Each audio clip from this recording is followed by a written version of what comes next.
Hello everyone, welcome to my YouTube channel. आज हम लोग स्टार्ट करेंगे ब्लड एंड इट्स कंपोनेंट्स।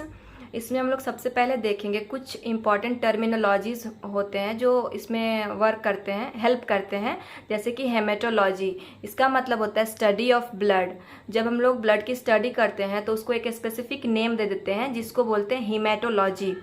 और दूसरा अपना टर्मिनोलॉजी है हीमोपोएसिस, जिसका मतलब होता है फॉर्मेशन ऑफ ब्लड। हमारे बॉडी में टोटल वॉल्यूम जो है ब्लड का, जितनी फ्लो करती है अपने बॉडी के अंदर, वो होती है 5 to 6 लीटर।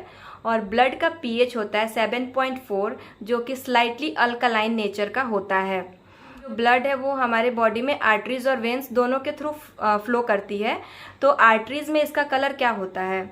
आर्टरीज में इसका कलर ब्राइट रेड होता है और वेन्स में इसका डार्क होता है। और ऐसा क्यों होता है? जब देखेंगे तो आर्टरीज में क्या होता है कि वो जो भी ब्लड आर्टरीज में फ्लो करती है वो ऑक्सीजनेटेड ब्लड होती है, जिसकी वजह से उसका कलर ब्राइट होता है। और वेन्स में डीऑक्सीजनेटेड ब्लड प्रेजेंट्स होते हैं, जिसकी वजह से उसका कलर डार्क नजर आता है।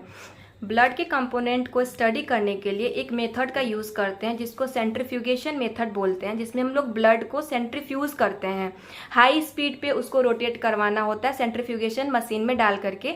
जब हम लोग उसको ब्लड को सेंट्रीफ्यूगेशन मशीन में डालते हैं तो वहाँ पे एंटीकोगुलेंट का यूज़ करते हैं, उसको ऐड करते हैं। और जब उसके बाद ब्लड जो है मतलब जिसकी वजह से ब्लड कोगुलेट नहीं होगा और स्पीड की वजह से वो अपने मॉलिक्यूलर वेट के अकॉर्डिंग जो ट्यूब है उसके अंदर या फिर जो मशीन है उसके अंदर वो एक लेवल के अकॉर्डिंग वो आ जाता है। जैसे कि आरबीसी का मॉलिक्यूलर वेट सबसे हेवी होता है तो वो सबसे नीचे आ जाएगा, और उसके ऊपर जस्ट ऊपर उससे हल्के मॉलिक्यूलर वेट वाले आ जाएंगे, उसमें आते हैं डब्ल्यूबीसीज और प्लेटलेट्स। और सबसे ऊपर सबसे हल्के सबसे कम मॉलिक्यूलर वेट वाले आ जाएंगे जैसे कि प्लाज्मा। और अपने ब्लड के अंदर प्लाज्मा की जो मात्रा होती है वो 55% होती है, और 1% में डब्ल्यूबीसीज और प्लेटलेट्स आते हैं। आरबीसीज 44% में आते हैं। आरबीसीज, डब्ल्यूबीसीज और प्लेटलेट्स को एक साथ फॉर्म्ड एलिमेंट्स बोलते हैं, जो कि 45% होते हैं, और इन्हीं को सेल्स ऑफ ब्लड भी बोलते हैं। अब बात करते हैं प्लाज्मा, जो कि 55% होते हैं अपने ब्लड में। इनमें 3 प्लाज्मा प्रोटीन्स प्रेजेंट होते हैं, एल्ब्यूमिन्स, ग्लोब्यूलिन्स एंड क्लॉटिंग फैक्टर्स। अगर एल्ब्यूमिन की बात करें, इनके फंक्शन की बात करें, तो ये मेंटेन करते हैं ऑस्मोटिक बैलेंस को ब्लड के अंदर। ग्लोब्यूलिन्स जो होते हैं उनमें अल्फा ग्लोब्यूलिन्स नाम के जो ग्लोब्यूलिन्स है वो ज़्यादा होते हैं। वैसे और भी ग्लोब्यूलिन्स जो है प्रेजेंट होते हैं, बट मेनली हम लोग को अल्फा ग्लोब्यूलिन्स के बारे में पढ़ना है। ये एंटीबॉडीज होते हैं और ये डिफेंस करते हैं अगेंस्ट किसी भी डिजीज के। उसके बाद क्लॉटिंग फैक्टर्स, ये तो सबको ही पता होता है। इसमें मेनली फिब्रिनोजेन प्रेजेंट होते हैं और ये प्रिवेंट करता है एक्सेसिव ब्लीडिंग से। ये ब्लड को कोगुलेट करने में हेल्प करता है। हम बात करते हैं प्लाज्मा के बारे में, तो प्लाज्मा जो है वो लिक्विड पार्ट होता है ब्लड के अंदर का, और ये येलोविश कलर में होता है। इसके अंदर पानी की मात्रा सबसे ज़्यादा होती है, 90 to 92%। प्रोटीन्स इसमें 6 to 9% होते हैं। इसमें कुछ गैसेस भी प्रेजेंट होते हैं, न्यूट्रिएंट्स भी होते हैं, हार्मोन्स भी होते हैं, और इसमें हेपेरिन नाम का एंटीकोगुलेंट सब्सटेंस प्रेजेंट होता है। क्लॉटिंग फैक्टर्स यहाँ भी होते हैं, लेकिन वो एक्टिव फॉर्म में नहीं होते हैं, वो इनएक्टिव होते हैं। और थोड़े बहुत मात्रा में सॉल्ट्स भी प्रेजेंट होती हैं। अगर बात करें प्लाज्मा के मेन फंक्शन की, तो वो गैसेस के ट्रांसपोर्टेशन में हेल्प करता है। और आरबीसीज की बात करें तो वो ट्रांसपोर्टेशन में भी हेल्प करता है और साथ में बफर को भी मेंटेन करता है। और प्लेटलेट्स की बात करें तो वो क्लॉट्स बनाता है, क्लॉटिंग, जो कि स्टॉप करता है ब्लीडिंग को। अब हम पढ़ेंगे आरबीसी के बारे में। आरबीसी का मतलब होता है रेड ब्लड सेल्स, जिनको हम लोग इरिथ्रोसाइट्स भी बोलते हैं। और आरबीसीज के फॉर्मेशन को हम लोग बोलते हैं erythropoiesis, means formation of red blood cells. अगर हम देखें तो जो आरबीसीज हैं वो अपने बॉडी में 2 स्टेज वाइज ये अलग अलग इनको ऑर्गन्स फॉर्म करती हैं। अगर हम देखें अपने फीटल स्टेज में इसका फॉर्मेशन जो है वो लीवर करता है। और जैसे जैसे हमारे अंदर लॉन्ग बोन्स वगैरह जब डेवलप होना स्टार्ट हो जाती हैं तो लीवर ये काम लॉन्ग बोन्स को सौंप देता है। तो जब हमारा बर्थ हो जाता है, लॉन्ग बोन्स जब हमारी हो जाती हैं, तो ये सारा काम लॉन्ग बोन्स करते हैं। उनके अंदर जो रेड बोन मैरो और येलो बोन मैरो हैं वो ब्लड सेल्स बनाने का काम करती हैं। अब हम देखते हैं कि आरबीसी का फॉर्मेशन कैसे होता है। आरबीसी जो है, सबसे पहले आरबीसी को जो सेल्स बनाती हैं उनको प्रीकर्सर सेल्स बोलते हैं, और इनको एक नाम दे दिया गया है erythroblast sales.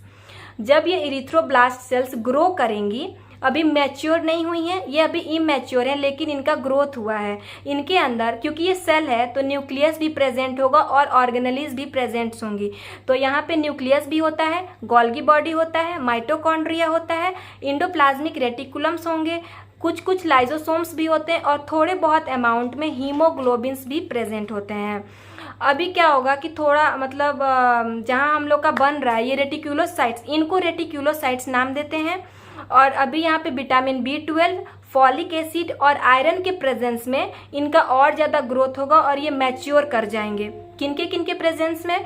Vitamin B12, folic acid और आयरन, ये तीनों बहुत इंपॉर्टेंट है आरबीसी के फॉर्मेशन के लिए। उसके बाद जो अपना आरबीसी है वो मैच्योर हो जाएगा।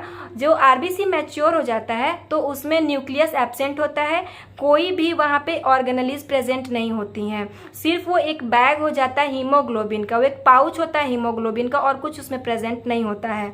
मैच्योर आरबीसी की अगर शेप की बात करें तो वो बाई कॉन्केव शेप का होता है, जिसको डिस्कॉइडल शेप भी बोलते हैं।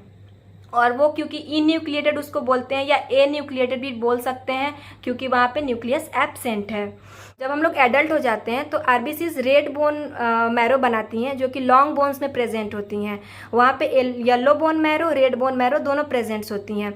जो रेड बोन मैरो होता है वो आरबीसीज का फॉर्मेशन करता है यानी कि रेड ब्लड सेल्स बनाता है, और जो येलो बोन मैरो है वो वाइट ब्लड सेल्स का फॉर्मेशन करती हैं।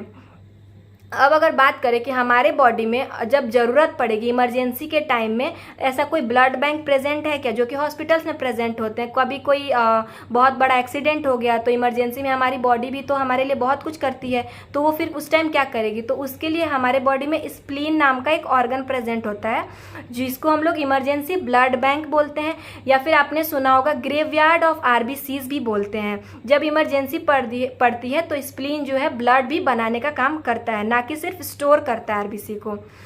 जैसा कि आप लोग को पता ही होगा कि लाइफ स्पान भी होता है आरबीसी का जो कि 120 डेज का होता है। उसके बाद फिर एक साइकिल चलता है पूरा आरबीसी का, आरबीसी मरता है, फिर आरबीसी से ही आरबीसीज बनते हैं जो कि पूरा कहाँ होता है? अपने लॉन्ग बोन में होता है। अगर बात करें टोटल अपने बॉडी में कितने नॉर्मल काउंट्स प्रेजेंट है, कितने ज़्यादा अमाउंट में प्रेजेंट्स हैं आरबीसीज, तो नॉर्मल काउंट की बात करें मेल और फीमेल दोनों में अलग अलग होते हैं। मेल में फीमेल से ज़्यादा होता है क्योंकि फीमेल में मेंस्ट्रुअल साइकिल चलता है जिसकी वजह से ब्लड की लॉस हर महीने हो जाती है। मेल में बात करें, मेल में होता है 5 to 5.5 मिलियन पर मिलीमीटर क्यूब। फीमेल्स की बात करें तो होता है 4 to 4.5 मिलियन पर मिलीमीटर क्यूब। कुछ एबनॉर्मल कंडीशंस भी होती हैं आरबीसीज की, जैसे कि अगर आरबीसीज नॉर्मल से कम हो गई अपने बॉडी के अंदर तो उस कंडीशन को क्या नाम दिया गया है? एक तो आपको पता होगा जो कि बहुत कॉमनली यूज़ किया जाता है, एनीमिया। उसी को हम लोग बोलते हैं इरिथ्रोपीनिया, जिसका मतलब यही है कि आरबीसीज का जो नंबर है वो डिक्रीज हो गया है नॉर्मल काउंट के कंपैरिजन में। अगर बात करें जब आरबीसीज बढ़ जाता है तो उस कंडीशन को क्या बोलते हैं? उसको बोलते हैं पॉलीसाइथेमिया। यहाँ पे आरबीसीज इंक्रीज हो जाता है नॉर्मल काउंट के कंपैरिजन में। Thank you.